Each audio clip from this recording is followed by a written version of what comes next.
सभी को नमस्ते जी। आज हम एक नई यूनिट शुरू करेंगे। नई यूनिट का नाम है carbon and it's compounds. Carbon and it's compounds. Compounds होते हैं यौगिक। क्या होते हैं? यौगिक। यौगिक क्या होता है? जब भी दो या दो से अधिक तत्व आपस में मिले और मिलने से एक नया पदार्थ बनता है ना, उसको हम बोलते हैं यौगिक। यौगिक तत्व क्या है? तत्व है जो केवल एक प्रकार के परमाणुओं से मिलकर बनते हैं। जो एक प्रकार के परमाणुओं से मिलकर बनते हैं। परमाणु क्या है? पढ़ते हैं ना हम, सूक्ष्मतम कण है। सूक्ष्मतम कण है जिसे विभाजित किया जा सकता है इलेक्ट्रॉन में, प्रोटॉन में एंड न्यूट्रॉन में। जो अपनी पीरियोडिक टेबल है ना, उस पीरियोडिक टेबल में हाइड्रोजन से लेके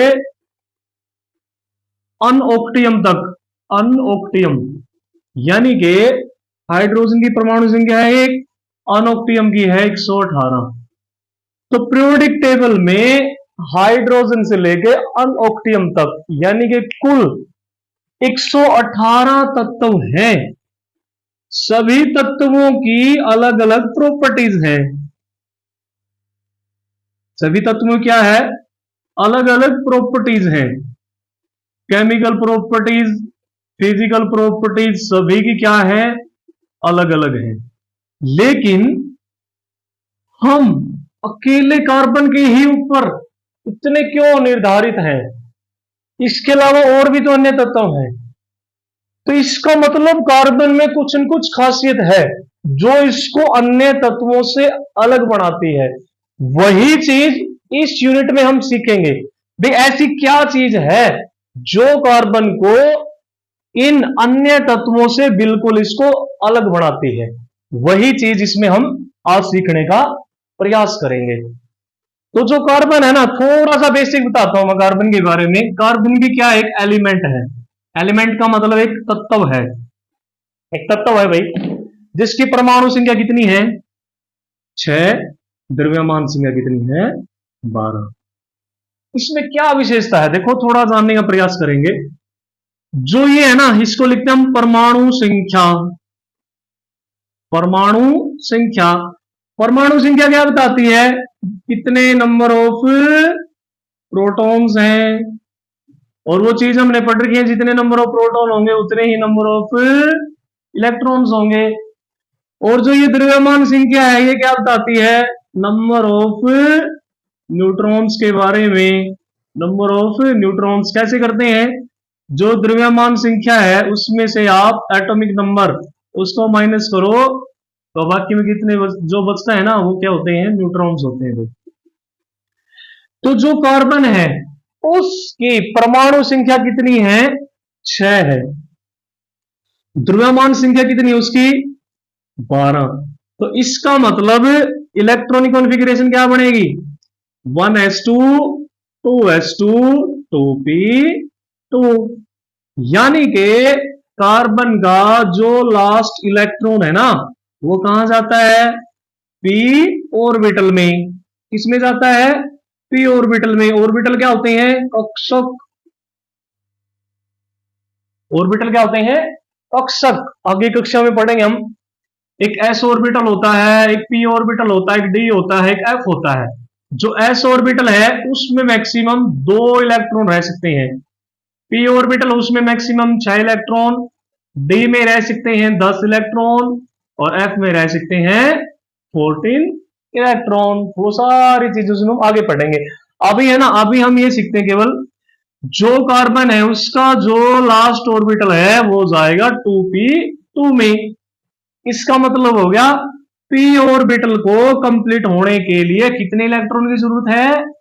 4 इलेक्ट्रॉन की जरूरत है। ठीक है, तो 4 इलेक्ट्रॉन की जरूरत है। ये 4 इलेक्ट्रॉन है ना, जो कार्बन है क्या करता है, 4 इलेक्ट्रॉन, ये कार्बन है मान लिया, पहले में 2 दूसरे में 4, तो अंतिम कक्ष में 4 इलेक्ट्रॉन है मान लिया, ऐसा मान सकते हो आप। या ये मान लो B2P2, यानी कि इसको 4 इलेक्ट्रॉन की यहां जरूरत है। जो कार्बन है उसके पास अंतिम कक्ष में है 4 इलेक्ट्रॉन, और वो हम पढ़ते हैं स्ट्रक्चर ऑफ एटम में, छोटी कक्षा में भी हमने पढ़ा है भाई, कोई भी तत्व है ना, इस धरा पर जितने भी तत्व हैं, हर एक तत्व क्या चाहता है, स्टेबिलिटी चाहता है। क्या चाहता है भाई, स्टेबिलिटी चाहता है। स्टेबिलिटी क्या होती है भाई, स्थिरता। क्या चाहता है वो, स्थिरता चाहता है। स्थिरता का मतलब ऐसे समझ लो भाई, हर एक तत्व अपने ऑक्टेट को कंप्लीट करना चाहता है।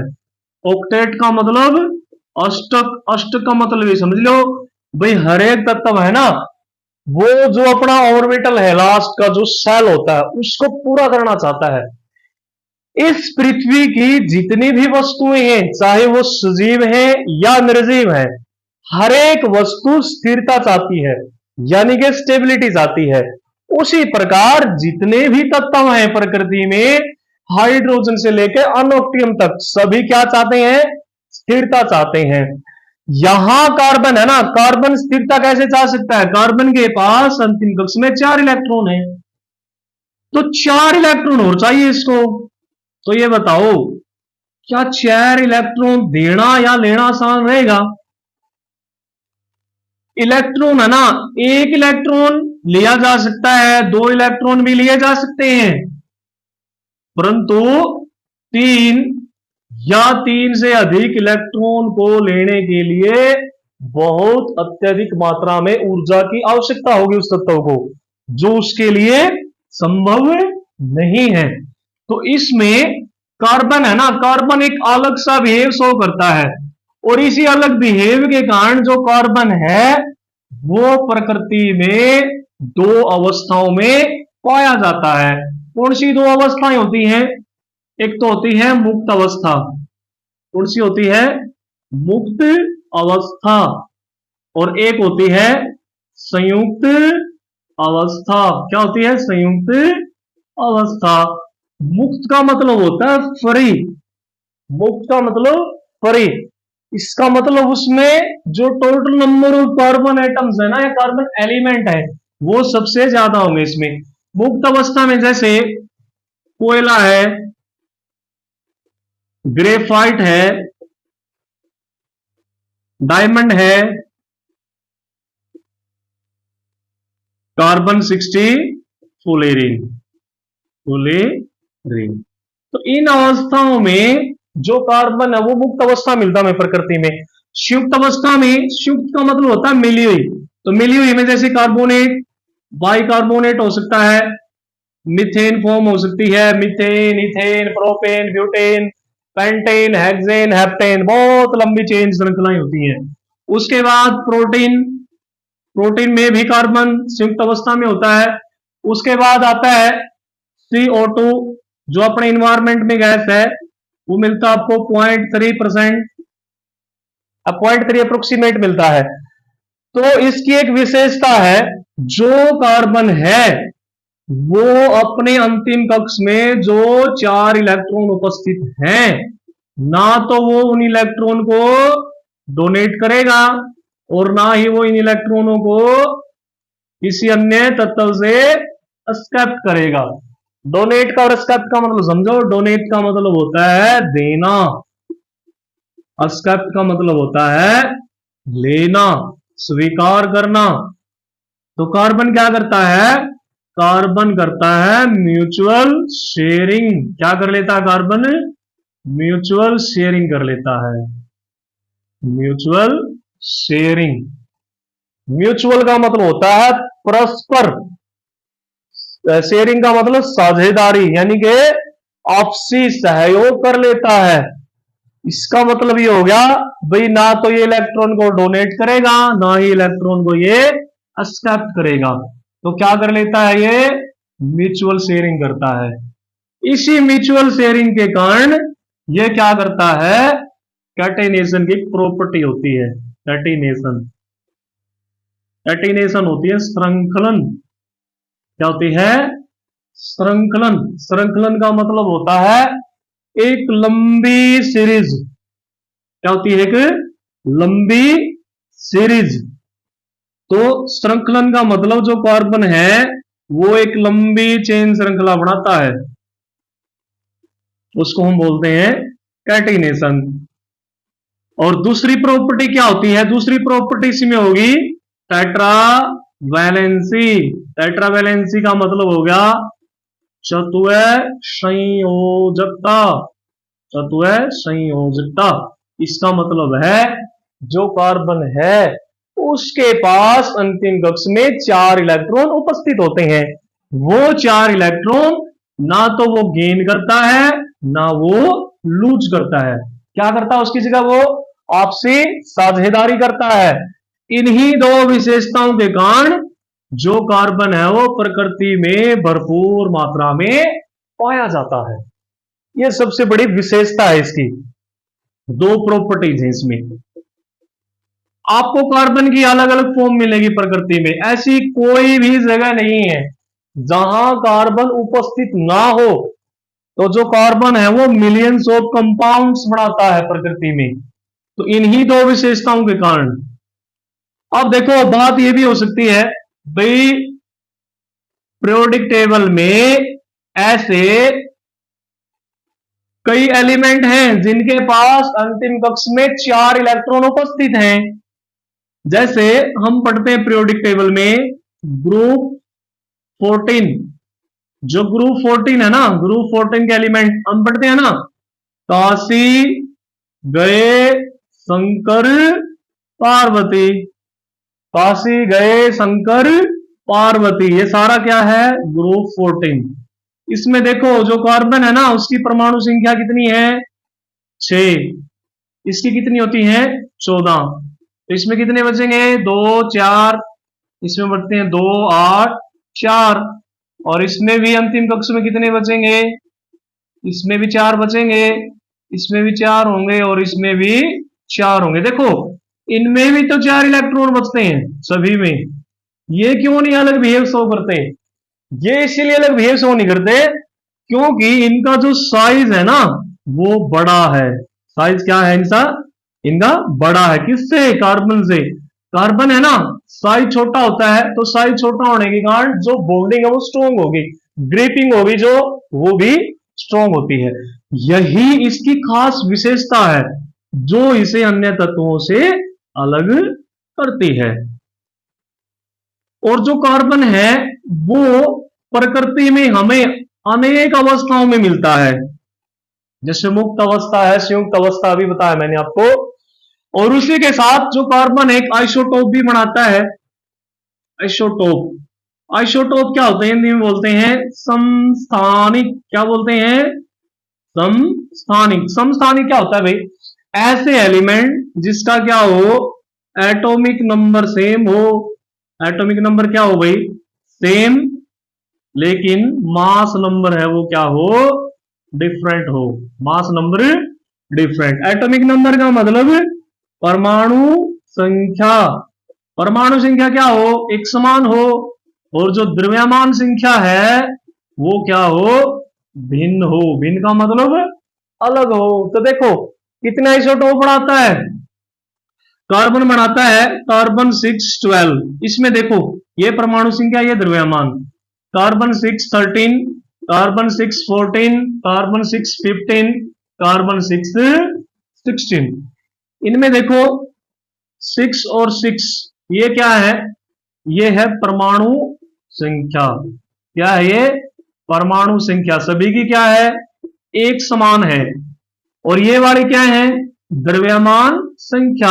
ये क्या है, द्रव्यमान संख्या।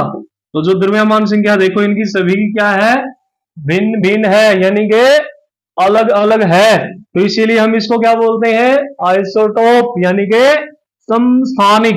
अब क्वेश्चन देखो कैसे आएगा, क्वेश्चन ये आएगा, जो कार्बन का आइसोटोप है ना, ऐसे पूछ लेंगे बे कार्बन के कौन से आइसोटोप का उपयोग किया जाता है इंटरनेशनल स्टैंडर्ड एटॉमिक वेट के लिए, एटॉमिक वेट। पीरियोडिक टेबल में हम पढ़ेंगे जितने भी एलिमेंट्स हैं उन एलिमेंट्स का जो वेट है, जो मास है, वो सभी का अलग अलग होता है। तो जो मास है ना वो स्टैंडर्ड माना गया है सभी एलिमेंट का, वो किसको लेके माना गया है, वो माना गया कार्बन 612 को लेके, इसको लेके है ना वो स्टैंडर्डाइजेशन फॉर्म है। तो क्वेश्चन ये बनेगा आपसे, भाई जो कार्बन है ना, कौन सा आइसोटोप है कार्बन का जिसका हम स्टैंडर्ड एटॉमिक वेट में यूज करते हैं, तो वो है कार्बन 612। 12 क्या है इसका द्रव्यमान संख्या। उसके बाद कार्बन 614 एक आइसोटोप होता है, इसका उपयोग किया जाता है रेडियो एक्टिविटी के लिए। किसके लिए, रेडियो एक्टिविटी। रेडियो एक्टिविटी देखो क्या होती है, इसका उपयोग है ना रेडियो एक्टिविटी के लिए होता है भाई। रेडियो एक्टिविटी देखो क्या है, कार्बन 614 इस आइसोटोप का उपयोग कहां किया जाता है, रेडियो एक्टिविटी के लिए। रेडियो एक्टिविटी देखो आगे की यूनिट आएगी। एक वैज्ञानिक है हेनरी बैकुरल, उस वैज्ञानिक ने क्या देखा कि प्रकृति में कुछ ऐसे तत्व हैं, मान लिया एक्स है कोई भी तत्व, जो क्या करता है बिना उसको ऊर्जा दिए, किसी भी तत्व को, यानी कि कहता है वो बिना उसको ऊर्जा दिए वो अपने आप में से क्या निकालता रहता है, एनर्जी। क्या निकालता है भाई वो, एनर्जी, यानी कि ऊर्जा, ऊर्जा निकालता है वो, और उसमें से 3 प्रकार की किरणें निकलती हैं। कितने प्रकार की, 3 प्रकार की, अल्फा, बीटा, गामा, ठीक है ना। तो उनको हम बोलते हैं रेडियो एक्टिव एलिमेंट, रेडियो सक्रिय तत्व।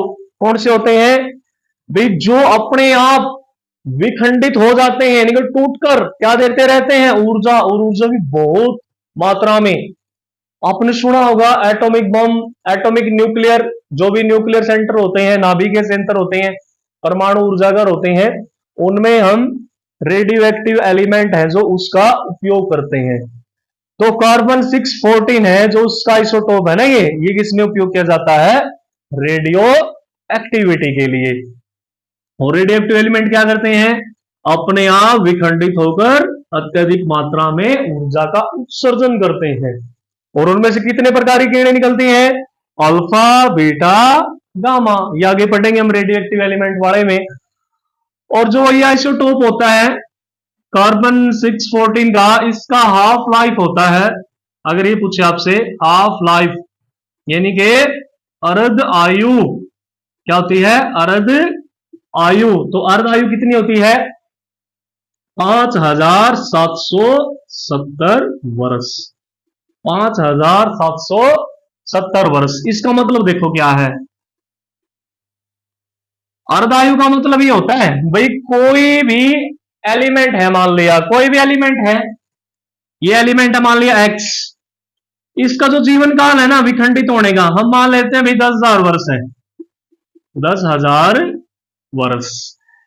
जब ये एलिमेंट आधा विखंडित हो जाता है, आधा विखंडित हो जाता है, यानी कि टूट जाता है पूरे में से, तो उसको हम बोलते हैं अर्ध आयु। क्या बोलते हैं उसको, अर्ध आयु। तो जो कार्बन 614 है वो क्या है कि आइसोटोप है, उसकी हाफ लाइफ यानी कि अर्ध आयु है वो कितनी है, 5770 वर्ष। इसके अलावा 2 अन्य और आइसोटोप हैं जो अभी एडवांस रिसर्च है ना। 2 अन्य आइसोटोप कौन से हैं, एक है कार्बन 615, कार्बन 616। ये 2 अन्य और रेडियो एक्टिव एलिमेंट है इसके, यानी कि इसको आप बोल सकते हो आइसोटोप। और ये सभी क्या है, रेडियो एक्टिव है नेचर में, रेडियो एक्टिव इन नेचर, ठीक है ना। यानी कि प्रकृति में क्या है, ये सभी रेडियो एक्टिव है। तो ये था रेडियो एक्टिविटी के बारे में, यानी कि कार्बन के बारे में। अब देखो जो कार्बन है ना, वो हमने पढ़ लिया भाई, क्या है वो, चतुसंयोजकता दिखाता है। एक तो चतुसंयोजकता, इसका मतलब होता है वैलेंसी। इसका मतलब ये है भाई जो कार्बन है ना, उसके अंतिम कक्ष में 4 इलेक्ट्रॉन है। तो संयोजकता क्या होती है, किसी भी तत्व के अंतिम कक्ष में जो इलेक्ट्रॉन उपस्थित है वही क्या है, उसकी संयोजकता है। तो इसके अंतिम कक्ष में कितने इलेक्ट्रॉन हैं, 4, इसीलिए हम इसको क्या बोलते हैं, चतुसंयोजकता। चतु का मतलब होता है 4। और फिर यही कार्बन है जो क्या करता है, बहुत से आबंध बनाता है। आबंध का मतलब होता है बॉन्ड। बॉन्ड का मतलब होता है जोड़ने वाला। कैसे, जैसे मैं लिखता हूं CH4, जो मीथेन है ना उसको वैसे लिखेंगे हम CH4। तो ये जिससे कार्बन और हाइड्रोजन जुड़े हुए हैं ना, इसको बोलते हैं हम आबंध। क्या बोलते हैं, आबंध। तो प्रकृति में जो कार्बन है वो क्या करता है, बहुत से आबंध बनाता है, स्वयं के साथ भी, स्वयं के साथ भी और अन्य तत्वों के साथ भी, स्वयं के साथ भी और अन्य तत्वों के साथ भी। जैसे मैं लिखता हूं CH4, CH4, CH2, CH2। जो CH4 है उसको मैं लिखूंगा कार्बन, हाइड्रोजन, ये हाइड्रोजन, ये हाइड्रोजन, ये हाइड्रोजन। तो जो ये बॉन्ड है ना, इसका नाम होता है सिंगल बॉन्ड। क्या होता है, सिंगल बॉन्ड। सिंगल का मतलब होता है एकल आबंध, एकल आबंध। एकल का मतलब एक। जो एकल आबंध होता है उसमें क्या होते हैं, 2 इलेक्ट्रॉन होते हैं, आगे पढ़ेंगे हम। और जो CH2, जैसे ये इनके बीच में डबल बॉन्ड आएगा, CH2 डबल बॉन्ड CH2। इस डबल बॉन्ड का मतलब क्या है, इसमें द्वि आबंध है। क्या है ये, द्वि आबंध। द्वि आबंध है, यानी कि 2 बॉन्ड है। तो एक बॉन्ड कितने इलेक्ट्रॉन, बॉन्ड एक यानी कि कितने इलेक्ट्रॉन उसमें, 2। तो 2 बॉन्ड है तो कितने इलेक्ट्रॉन होंगे उसमें, 4 इलेक्ट्रॉन। एक ट्रिपल बॉन्ड भी होता है, CH ट्रिपल बॉन्ड CH, इसको बोलते हैं हम त्रिआबंध। क्या बोलते हैं, त्रिआबंध। त्रि का मतलब होता है 3, आबंध का मतलब जोड़ने वाला। अब एक चीज और निकल के आएगी इनमें से, अगर आपका बॉन्ड है सिंगल, बॉन्ड क्या है, सिंगल, सिंगल बॉन्ड है या एकल आबंध है, उसको हम बोलते हैं सैचुरेटेड। क्या बोलते हैं, सैचुरेटेड। हिंदी में बोलेंगे संतृप्त। क्या बोलेंगे, संतृप्त। और जितने भी डबल बॉन्ड हैं, ट्रिपल बॉन्ड हैं, उनको हम बोलते हैं अनसैचुरेटेड। अनसैचुरेटेड। हिंदी में बोलेंगे असंतृप्त, असंतृप्त। ठीक है, ये था बॉन्डिंग के बारे में। अब कार्बन क्या करता है, श्रृंखलन की प्रॉपर्टी को शो करता है। श्रृंखलन का मतलब बताया मैंने, एक लंबी चेन श्रृंखला बनाता है। लंबी क्या बनाता है, एक चेन श्रृंखला बनाता है। लंबी चेन श्रृंखला बनाता है जो कार्बन है, किसके कारण, कोवलेंट बॉन्डिंग के कारण।